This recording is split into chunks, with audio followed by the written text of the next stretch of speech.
How you doing? Doing good, doing good. Fantastic. Congratulations on the book. Thank you, thank you. Let's get into it. Just for people who don't know, what is this book about? Yeah, I mean, on a general level, I think it's about how ideas of vengeance are embedded within our criminal justice system and how that impacts families and communities and how it has negative consequences just for the way that we think about the rule of law. In particular, it is about a young man who was wrongfully accused of murder at the age of 14. He was incarcerated for that for a time being, and that incarceration changed the trajectory of his life. And so it's about how our need to punish, it really impacts people and haunts them. But it's also about you. It is also about me, and it's also about my family, right. and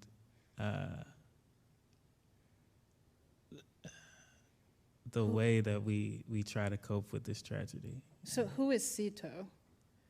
Sito is my stepson's brother, and so he's a young man that I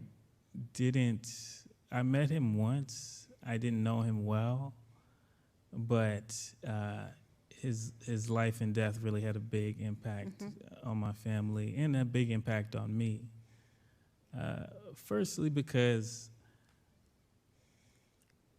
Sito's life was extraordinary in many ways, but it was also very familiar to me in many ways as somebody who has spent his career as an academic studying gang violence and police violence. I saw Sito's story in many of the young people that I've come to know and come to do research among. He shared a lot of the struggles of young people growing up in marginalized urban communities and trying to grapple with themselves and trying to kind of figure out their path forward. But it was extraordinary. His life was extraordinary in the sense that again, at the age of 14, he's accused of this murder. He's incarcerated. Miraculously, the public defenders on his case find evidence that he did not commit the crime. He's released, but then 5 years later, he himself gets murdered by the little brother of the person he was accused of killing. And so those events, both his false incarceration or his wrongful conviction, or his wrongful imprisonment, I should say, and his murder seem spectacular, and they're the kind of things that kind of populate our headlines when we read the news. But I really wanted to tell the story behind the story, and I don't think we do that often enough. When this is all fairly recent, he was killed in 2019. Yeah, 2019. And the trial of the young man who shot him was in 2021. Yeah. Okay. So when did you decide to write about this? Well, there's a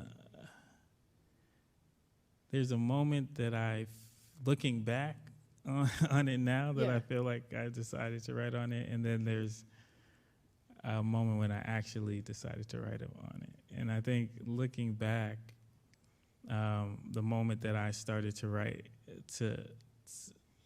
it in my mind was at his funeral, and I was there, and it was a really amazing funeral in the sense that it was packed in this really ornate cathedral. There were people pouring outside of the door. Hundreds of people were there. And his father was speaking at the podium, Sito's father, Renee. And he was making a plea to the young people in the crowd, particularly the young men. And he was saying that we don't want you to retaliate. Right. We don't want you to get yourself in a position where you can get arrested, incarcerated, or killed. That's not what we want. That's not what Sito would have wanted. And he asked the young people in the crowd to turn around, to acknowledge each other, to see each other, to embrace each other. And in that moment, that was a moment where I thought that the message of that moment needed to last beyond this particular service and this particular funeral. And it was, I think, in that moment that I thought this story needs to be told. And, I don't know if it came as a conscious thought, but it was something that stayed with me. And then later I had really intense conversations with Renee, and as well as my stepson Neto, about Sito's story. And every time we talked about it, there were additional layers that were unpacked in different ways where I thought, wow, this is just extraordinary. And it was surprising in the way that things unfolded. And that's later when I had the conscious decision that, I should write about this. But not only that my experience in writing my other books had somehow prepared me to write this book and had prepared me for this moment. So was this, it's one thing for you to have that idea and revelation. It must have been another thing then to have to approach your spouse, his mother and father and family members, and say, I want to write a book about Sito. So what was that process like? Yeah, I mean, in some ways I feel like I'm still in the process, right? Because, there's still talks about what everything means. Like, what does it mean that I'm talking about his life now? And what does it mean that there's this book in the world now? But I think initially, the impetus from a lot of his family members was to try to correct the narrative. And the narrative that they were referring to was the narrative that happened when he was arrested as a 14-year-old. And the narrative was that he was just a youth murderer. So, his name was all over his name wasn't in the news. There was descriptions of a youth murderer in the news, but of course, everyone in the community, everyone in his school, everyone he cared about knew that it was him, right? He was arrested inside his school. There was an online petition that circulated around and demanded that he get tried as an adult. There was a lot of pressure for the DA to try him as an adult, as a 14-year-old. And so that vilification really stayed with Sito. And even after he was released, and even after the video evidence was revealed that he didn't do the crime, he was still associated with it. The DA explicitly said, or the DA's office explicitly said, that we're still not convinced that he's not connected in some way, and we're still investigating it. And so there was a way in which he was still connected. And so the impetus for the family was to kind of correct the narrative and really say who he was as a person, what he was trying to do, who he was trying to become, and how that vilification really impacted him. Mm-hmm. So the initial conversations were around that. And how does that, the desires of the family to kind of clear the record, and because it's not just when he's 14 and falsely accused, arrested, and incarcerated for a murder he doesn't commit, but this comes up again in the trial of the 17-year-old who kills him.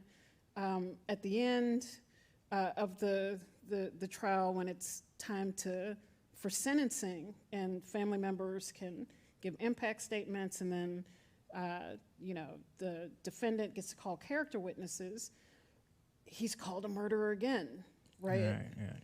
So this is a kind of cloud that hangs over his story. And in some ways, it seems as if even between 14 and his murder, that this is still a cloud he's trying to get from up under, right? To get away from this characterization, either as a murderer or just the way that young black or brown men, boys in the city are characterized. That seems to have become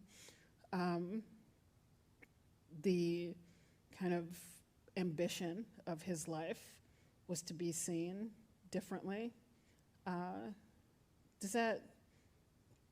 Yeah, I think that's true in many ways, and I think on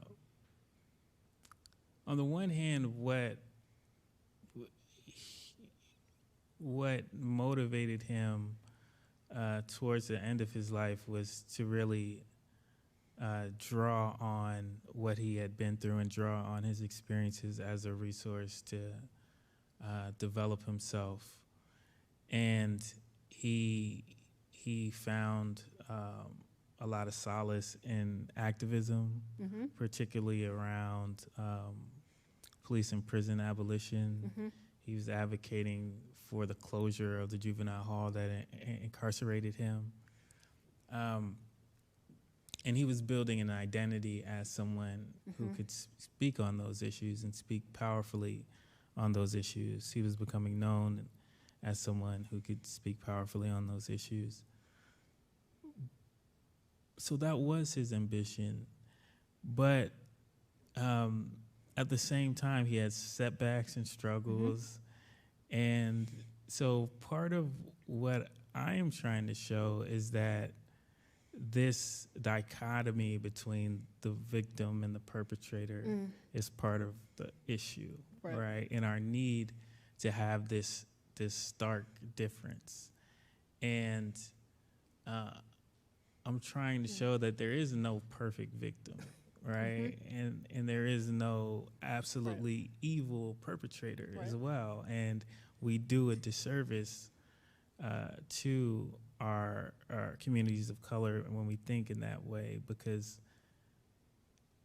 victims and perpetrators are impacted by the same issues, and their families are impacted by the same issues, and the communities are impacted by the same issues.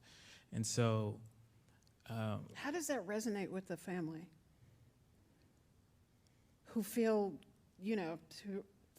victimized twice, both through the murder of Sito, but also the relatively light sentence of his murderer, which you rightly point to at the end, ironically, is in part a result of the activism of Sito, who one of the things that he wanted to take up was the harsh sentencing of young people.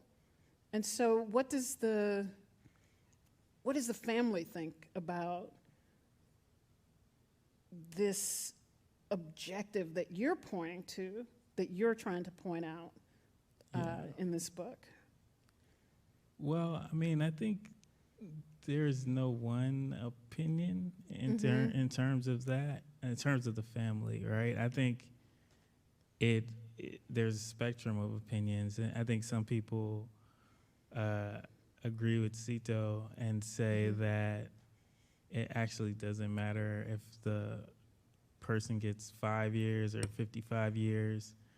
It's not going to bring Sito back, and it's not going to solve any issues, right? Where some people say Sito was going to be tried as an adult, and so it's unfair that his perpetrator, that's not even a consideration, right?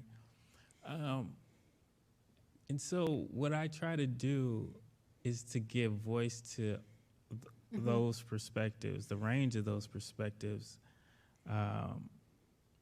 but to say what is really at issue. So I think part of the issue is not simply that some members of Sito's family want his murderer to be punished and put under the jail. It's that they feel that because that's what was going to happen to Sito, they feel like it's unjust for his perpetrator to get off with a light sentence. And so, and also because of what Sito went through, it makes the law seem arbitrary to them. Like in the span of 5 years, and just because there's a different election cycle, one's experience can be radically different with the law. And I don't think this is unique to Sito. I mean, it's a kind of a facet of American politics now, that the pendulum between progressive and conservative can swing back and forth so quickly. Right. And when I think we make a mistake, and here the we I'm talking about is progressives, I think we make a mistake when we kind of strategically say, okay, we just need to get our person in there, and then it'll be our person making the decision. Right. Because when we do that, oftentimes we're not grappling with the fundamental issue. Right. We're not demanding that we take a national stance on this. We're not demanding that it gets decided. Right. Like, how do we really feel as a country about juvenile incarceration? We're not making that demand. We're just saying, okay, let's get enough votes to get our guy in there. And so I think part of the debate about how the family feels and why they feel that way has to do with the state of our politics and the state of how we think about criminal justice. So you're a social scientist, right? Anthropologist. And this book is written very different than social science or even anthropology. There are many, there are obvious differences because it, in some ways, is personal. It involves your, relationships with a range of people that are not just people you're observing, but people that you have intimate relationships with. But also, there is a lot of references to Santeria, to Orishas, and I'm wondering if you could talk some about that and your decision to include that throughout the book. It's a kind of thread that runs throughout the book. And it certainly is very different in that sense from the kind of empirical bedrock that social science is like synonymous with. So talk some about that process and decision making. Yeah, I mean, I think from a academic disciplinary point of view, one of the major differences has to do with the question of objectivity and how we think about objectivity, how we're trained to think about objectivity as social scientists. And just on a basic level, we're trained to think of it in a way that we're distant and that anybody could kind of replicate what we are doing if we employ a particular method of doing it. And I'm not trying to do that in that sense. It is a subjective account. It's about the worldview of first Sito, but also a family that's grieving, and also myself as I'm trying to navigate this. So it's intimate in that sense. And so, in a way, I feel that one of the issues with objectivity in the standard sense of it is that it doesn't allow the researcher or the writer to be vulnerable. And it presents the world that's written about as if the social scientists already knew everything before they showed up, right? So there's no process of discovery. There's no uncovering. There's just, let me show you what I know. And of course I know it because I'm a social scientist. Right. I'm an anthropologist. I'm a sociologist. So of course I know this, right? And that wasn't my experience. The things that I thought I knew and that I thought I believed, I was surprised by the way I was being challenged with those thoughts, right? And so I wanted to be true to that. And I also wanted to be true to the fact that part of what makes up people's reality is not what we can see and what we can touch and what we can count, right? In terms of anthropology, it's what people believe. And it's what people believe is often revolves around the unseen. And if you can't have faith in the law, you can't have faith that someone will be held accountable for your son's murder, then what do you have faith in? And I think for Sito's family and for his community, a lot of what they found faith in is the spirituality. And so for me to not talk about that didn't seem, it was just partial. It wasn't the full story. So I wanted to talk about that, and I wanted to figure out ways to talk about that, and to make a point about how do we search for justice outside of the parameters of law? How do we imagine a new possibility, a new world outside of the one prescribed to us? And I think spirituality plays a big role in that. Okay, my last question before we turn to the audience is, you've written about gangs and disability in Chicago, who gets left with all of these shootings, people who actually survive shootings, and the impact of that on their lives and their communities. You've written about police torture in Chicago. The police network in that city that tortured black men into making confessions for capital crimes that put many of them on death row, but also the campaign and activism that helped to expose that. How does this work fit with those other two books? What do you see as a through line in your work looking at these questions of violence, the questions of the role of the state involved in that, police, the criminal legal system? What are some of the things that constitute your work? Yeah,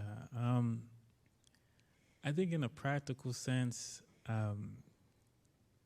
my experience looking at gang violence really helped me understand some of the things that Sito was up against and things that he was dealing with in order to navigate his reality and his neighborhood and his community as a young person, particularly as a young boy of color in the Bay Area. So I think it's a different context for gangs and different ways in which they operate, but there's a lot of similarities when we think about the era of mass incarceration and people being locked up, generations of being locked up, and how young people coming up, you know, in the midst of that, how they then see the world and the kind of allegiances they look towards. And then when,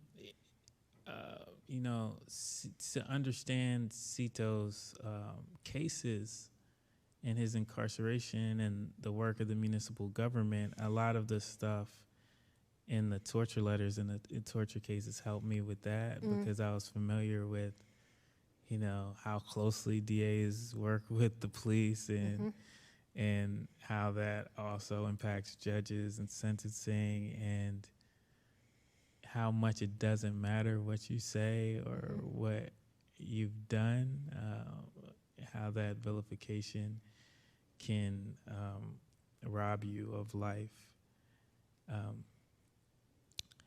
So in a practical sense, I understood certain, I would say, like sociological and historical features that impacted Sito's life.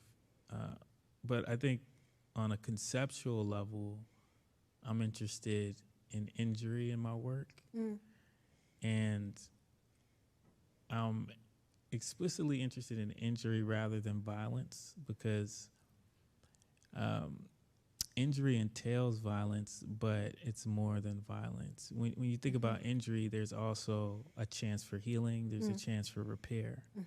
So I'm interested in both the violence, but also what are the ways that people are trying to heal? What are the ways that people are trying to repair, both in an individual and a communal sense?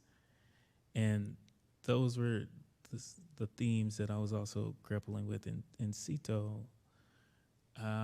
I think the difference is that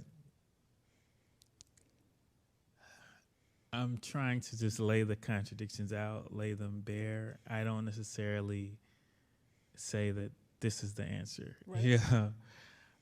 But I think that's useful. I think that when we think about abolition and when we think about these issues that Sito cared about really deeply, I think we gloss over some of the emotional component that I'm trying to get at. I think we logically speak about it. Oh, even if somebody did a horrific crime, but these are all the reasons why it's not great to lock them up. It costs this much. It does, you know, but we're not up against logic a lot of times. We're up against the potency, the emotional potency of DA pointing to the mother and saying, I'm going to, you know, get justice for this mother, and this mother wants the child to be tried as an adult. Right. And so we're up against that. We have to understand that, what it feels like, what it means, how to grapple with that, how to wrestle with that. And so that's some of the things I try to unravel in the book. Yeah, I mean, that's one of the things I really enjoyed about the book, is that it was not easy and simple with, these questions about abolition and what you do, not just about police violence or the violence of the criminal justice system, but how do you respond to violence within the community and with, amongst people who live there, that it's not an easy answer. And I think I agree with you. Sometimes it is kind of responded to in a simplistic way that removes the way, because one of the things that I thought about with Sito's mother during the sentencing is what it means when you have, your son has been degraded socially by the state itself, that it feels like a continuation of that if you don't get what is perceived to be justice, right? So it's not just retribution.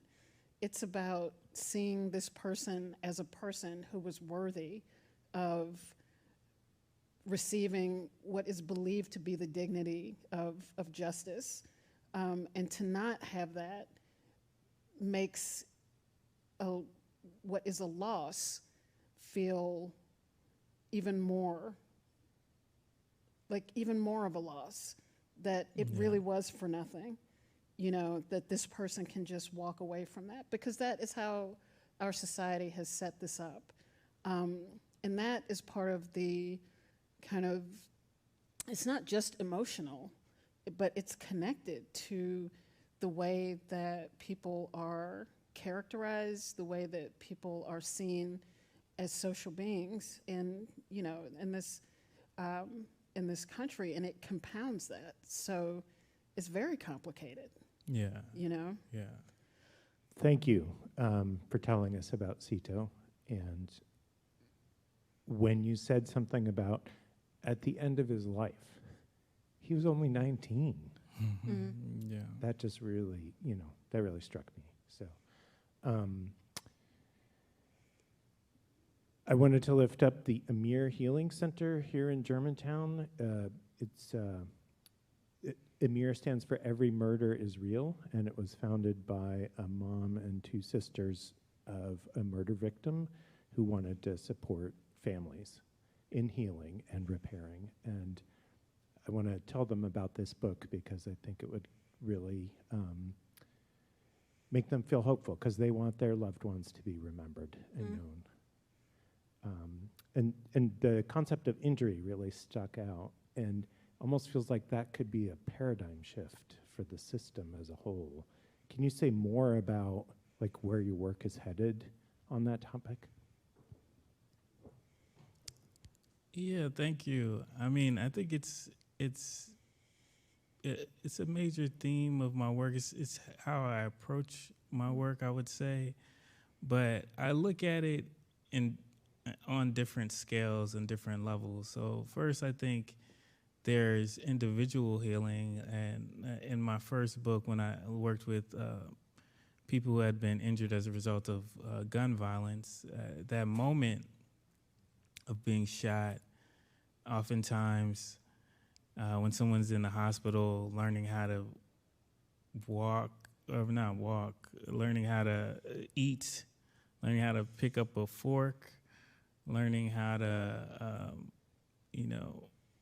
protect their body by doing things like raising off their seat ever so often so they don't get sores that could threaten their life. This is a radical adjustment and it's a way of shifting their orientation towards the world. And so part of repair in that context is knowing that you're not going to be the same person, but you can be a different person, and you can have a different orientation towards life. So what is that orientation going to be? That's also a moment where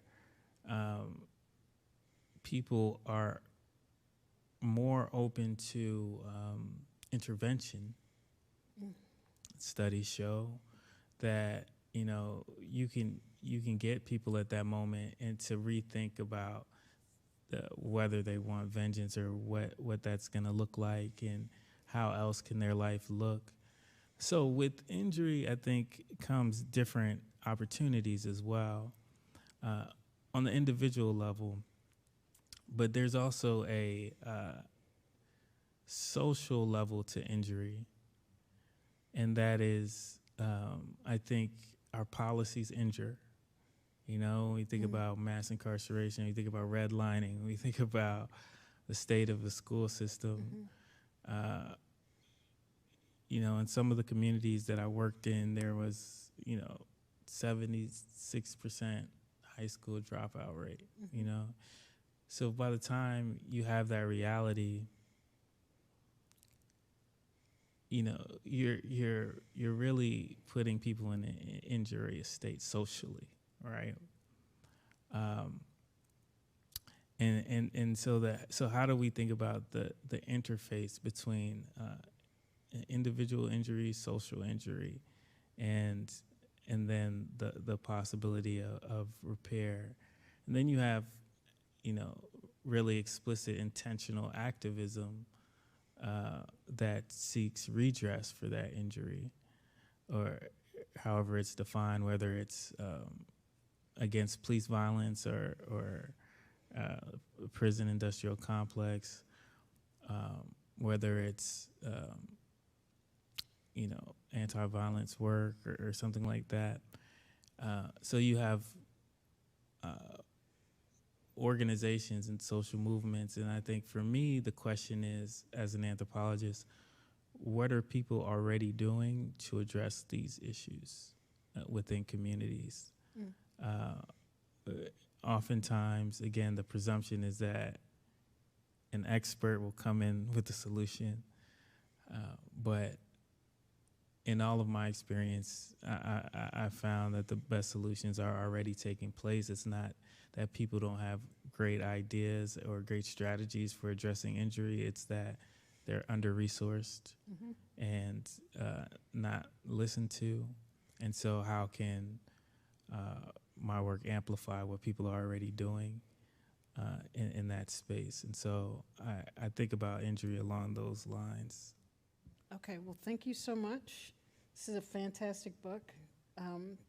Page Turner. I couldn't put it down. And I just really appreciate your vulnerability and bravery in writing this book. So thank you. Oh, thank you. Thank you for engaging with the work and, just great conversation. Yeah, I appreciate absolutely. it. Yeah. Okay. And thanks all of you for coming. Thank you. Thank you. Yeah.